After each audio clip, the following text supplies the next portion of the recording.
नमस्कार दोस्तों, आप लोग देख रहे हैं तूफान न्यूज़। अभी मेरे साथ सरिता मैम है। आइए तमाम मुद्दों पे बातचीत करेंगे। सबसे पहले मैम स्वागत है। बिल्कुल, नारायणी शक्ति फाउंडेशन में आपका भी स्वागत है। मैम मनी मिराज का बेल हो गया है, जेल से कुछ दिन में बाहर आने वाले हैं, क्या कहिएगा? देखिए, मनी मिराज का जिस तरह से बेल हुआ है तो कोई बहुत बड़ा अपराधी नहीं था। प्रेम के इश्कबाजी और दिलजलापन में कहीं न कहीं जेल गया था, तो जेल में तो बेल होना ही था। तो मेरा ये कहना है कि देखिए, बेल से निकालने वाली भी वही है जो जेल के अंदर भेजे थे। तो चलिए, बहुत खुशी की बात है कि वो जेल के बाहर आ गए। मैम क्या मनी मिराज और वन्नू दी ग्रेट के अंदर कॉम्प्रोमाइज़ हुआ है? देखिए, कंप्रोमाइज़ की बातें अभी खुलकर सामने नहीं आई है और किसी के पर्सनल रीज़न पर हम खुल के टिप्पणी भी नहीं कर पाएँगे। आगे क्या होगा वो आगे हम लोग देख लेंगे, लेकिन फ़िलहाल ये मैसेज ज़रूर है। फ़िलहाल ये बिल्कुल मतलब 100% है कि मनी मिराज के जेल से बाहर निकालने का कारण बनू द ग्रेट है। तो मैम आपको क्या लगता है कि मनी मिराज और वन्नू दी ग्रेट फिर से साथ रहेंगे? देखिए, साथ हो जाए तो बहुत खुशी की बात है क्योंकि दोनों का जीवन दाँव पे लग गया है। अब मुझे लगता है कि ये लोग दोनों एक्टर हैं और आज से पहले अगर आप देख लीजिएगा तो हमारे सलमान खान सॉरी हमारे शाहरुख खान जी हैं, वो भी मतलब अदर में शादी करके काफ़ी खुशहाल लाइफ़ जी रहे हैं। हमारी ये शत्रुघ्न सिन्हा की बेटी हैं, वो भी अदर में शादी करके बहुत खुश हैं। तो मेरा ये कहना है कि शादी करके अच्छा दाम्पत्य जीवन जीना चाहिए और जिसके दिल में जात-पात है, तो जात-पात प्रेम करने के पहले सोच लेनी चाहिए। लेकिन प्रेम करने के बाद यदि आप किसी को धोखा देते हैं तो वो अपराध है, किसी के भावना का छलावा है, तो ऐसे छलावा में तो सज़ा भी आपका होना तय है। मैम खेसारी लाल का कहना है कि मैं राजनीतिक मेरे लिए नहीं है, जो झूठ बोलते हैं उनके लिए है। देखिए, खेसारी लाल को बहुत दूर से समझ में आया। सबसे पहले तो खेसारी लाल को ये समझना चाहिए कि खेसारी लाल जी, आप भोजपुरी इंडस्ट्री के एक ऐसे व्यक्तित्व हैं कि आप लोगों के वजह से आज भोजपुरी इंडस्ट्री शर्मसार हो गई है और कहीं न कहीं जिस तरह से आप लोग भोजपुरिया में अश्लीलता परोसे, जिस तरह से हमारे बिहार के नाम को आप लोग शर्मसार किए हैं, क्या सोचते हैं कि अब बिहार के नेता विधायक के कुर्सी पर भी बैठ के आप लोग हमारे राजनीति को गंदा करना चाहते हैं? तो आपको ऐसी सोच भी नहीं रखनी चाहिए और मेरा जनता के लिए कहना है कि जिसका जो किरदार है उसी में पसंद करे, आगे उसको बढ़ने भी नहीं देनी चाहिए। मैम सीमा हैदर छठी बार फिर से माँ बनी है, क्या कहिएगा? देखिए, सीमा हैदर अगर छठी बार माँ बनी है, तो पता ना क्यों इतनी माँ बन रही हैं। मुझे लगता है कि उनके 4 बच्चे पहले से थे और उनको अपने 4 बच्चों पे ध्यान देने चाहिए थे। लेकिन जिस तरह से बच्चों की संख्या वो बढ़ा रही हैं, कहीं न कहीं सचिन के लिए बहुत ही दयनीय स्थिति है कि वो 6-6 बच्चों और साथ में सीमा हैदर को कैसे मेंटेन कर पाएगा? क्योंकि आप देखे ही होंगे वीडियो में और हम भी देखे हैं कि बहुत ही दुबला-पतला उसका व्यक्तित्व है और पता ना सीमा हैदर ऐसा क्यों कर रही है? डर भी लगता है कि कहीं ये किसी मिशन के द्वारा तो हमारे भारत में नहीं आई है कि कहीं न कहीं इस तरह से बच्चे को जन्म दे रही है, एक टीम बना रही है। तो कहीं न कहीं ये जाँच का विषय है और सरकार को इसको बहुत सीरियस कंडीशन में देखनी चाहिए। स्टेज प्रोग्राम पे एक लड़की को जबरदस्ती नचवाया जा रहा है मैम, क्या? देखिए, स्टेज प्रोग्राम में जिस तरह से उस बच्ची को ज़बरदस्ती नचवाया जा रहा है और बच्ची बोल रही है कि मैं थक गई हूँ, मैं अब नहीं नाचूँगी और रिवॉल्वर का धमकी दिया जा रहा है। मुझे लगता है कि सरकार को इन सारी चीज़ों पर ध्यान देनी चाहिए और कहीं न कहीं ये जो स्टेज प्रोग्राम हो, चाहे कोई भी प्रोग्राम हो, महिलाओं को नचाने वाला जो प्रक्रिया है, बंद कर देनी चाहिए क्योंकि चंद एक्टर और चंद सिंगर अपने पैसे की कमाई के लिए महिलाओं के चरित्र, सम्मान और उसके व्यक्तित्व के साथ खिलवाड़ कर रहे हैं। और क्या महिला नाचने के लिए जन्म ली है?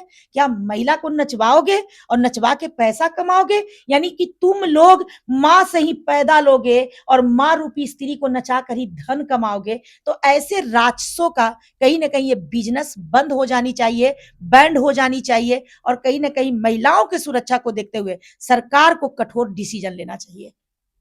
ये सब गुंडागर्दी का बढ़ावा कौन दे रहा है मैम? देखिए, गुंडागर्दी का बढ़ावा कहीं न कहीं मग्गी इंडस्ट्री, भोजपुरी इंडस्ट्री काफ़ी बढ़-चढ़ के दे रहे हैं। जिस तरह से महिलाओं के सम्मान को बिगाड़ते हुए, उनके कपड़े को लेकर, उनके शरीर के अंग को लेकर, जिस तरह से ये लोग गाना में पिरोते हैं और जिस तरह से अश्लीलता से उन बातों को रखते हैं, निश्चित-सी बात है कि आज जो अपराध, रेप के मामले हमारे बिहार में तेज़ी से भाग रहे हैं, कहीं न कहीं बच्चों को भटकाव में लाने वाले ये मग्गी इंडस्ट्री और भोजपुरी इंडस्ट्री ही हैं। ऐसे इंडस्ट्री को बिल्कुल बैंड हो जानी चाहिए।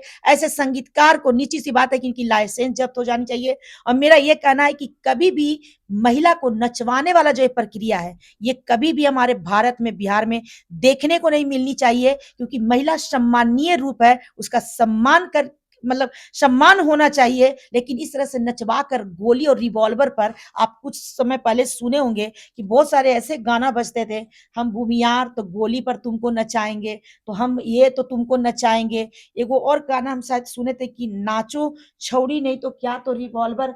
ऐसे ऐसे बहुत सारे गंदे चीज सोशल मीडिया पे देखने को मिलते हैं। मुझे लगता है कि जिस तरह से बिहार में अश्लीलता को सबसे ज्यादा अगर कोई बढ़ावा दिया है और गुंडागर्दी को सबसे ज्यादा कोई बढ़ावा दिया है, तो वो भोजपुरी इंडस्ट्री है, मगही इंडस्ट्री है। इन दोनों पर बैंड कर कर और निश्चित सी बात है कि कड़ी कार्रवाई करनी चाहिए। 10वीं क्लास की छात्रा जो कि ट्रेन के आगे कूदने से हो गई उसकी मौत। देखिए, बच्ची को जिस तरह से एग्जाम देने से रोका जा रहा है, एक बच्ची नहीं, इस बार के एग्जाम में बहुत ज़्यादा मतलब कि टीचर का क्रूरता देखने को मिला है कि बच्चियाँ 2 मिनट, 3 मिनट, 1 मिनट के लिए लेट हो रही हैं और जिस तरह से टीचर अंदर से क्रूरता करते हुए गेट लगवा दे रहे हैं और बच्चियों को अंदर नहीं जाने दे रहे हैं। बच्ची का साल भर का उसका करियर का सवाल होता है, बहुत मेहनत, बहुत परिश्रम करके। कुछ बच्चियाँ तो ऐसे होते हैं जिनके माता-पिता को मतलब स्कूल में चाहे फॉर्म भरने के लिए, रजिस्ट्रेशन कराने के लिए पैसे भी नहीं होते हैं और जिस तरह से 1 मिनट, 2 मिनट, 5 मिनट के लिए बच्चियों का जीवन के साथ खिलवाड़ होता है, तो मैं आपसे पूछती हूँ कि एक तो बच्ची कम उम्र की, ऊपर से बच्ची उतने परेशानी से शिक्षा ग्रहण करती है और आप चंद 2 सेकंड, 2 मिनट और 3 मिनट के लिए उसके जीवन को बर्बाद कर देते हैं। तो ये सरकार पर सवाल है कि बेटी बचाओ, बेटी पढ़ाओ का आप नारा देते हैं और यहाँ बेटी को आप पढ़ने नहीं दे रहे हैं और बेटी की जान जा रही है। तो ये सरकार को, हमारे माननीय जो हमारे शिक्षा मंत्री हैं, उनके लिए सोचने की बात है कि आप किस तरह का स्कूल का सिस्टम चला रहे हैं कि आज स्कूलों में क्रूरता देखने को मिल रही है। एक टीटी ने एसी ट्रेन में महिला के साथ किया दुर्व्यवहार। देखिए, एसी में अगर एक महिला के साथ दुर्व्यवहार हुआ है, तो चाहे एसी बोगी हो, चाहे स्लीपर बोगी हो, चाहे जनरल बोगी हो, सभी जगह लोग मतलब और भी लोग हुआ करते हैं। तो मान लेते हैं किसी महिला के साथ अगर टीटी बदतमीजी कर रहा था, बेसलूकी कर रहा था, तो वहाँ के और जनता कहाँ चले गए थे? आज कहीं न कहीं जनता जिस तरह से रोबोट का अपना लाइफ जी रहे हैं कि किसी के मामले में नहीं पड़ना है, किसी के साथ कुछ गलत हो रहा है, तो बोलना नहीं है। आप कब बोलेंगे? क्या आप इंसान नहीं हैं? आपको समझ में नहीं आता है कि किसी के साथ गलत हो रहा है? गलत होने पर चाहे जो भी पब्लिक प्लेस हो, चाहे वो रेलवे हो, चाहे कोई भी विभाग हो, कोई भी क्षेत्र हो, तुरंत ही ऑब्जेक्शन करिए और तुरंत सुरक्षित करिए। आखिर कहाँ-कहाँ पुलिस आप लोग की रक्षा करेंगे? अगर जनता ही जनता की रक्षा करने लगे, तो निश्चित सी बात है कि ऐसी घटनाएँ सुनने को नहीं मिलेंगे। जाते-जाते मैम दर्शकों को क्या कहिएगा?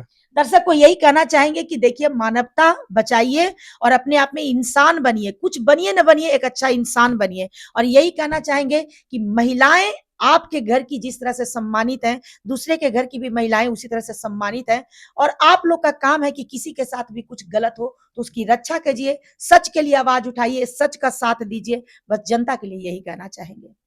तो दोस्तों आप इस वीडियो के बारे में क्या सोचते हैं कमेंट में ज़रूर बताइएगा। मिलेंगे नए नए वीडियो में, तब तक के लिए जय हिंद, जय भारत।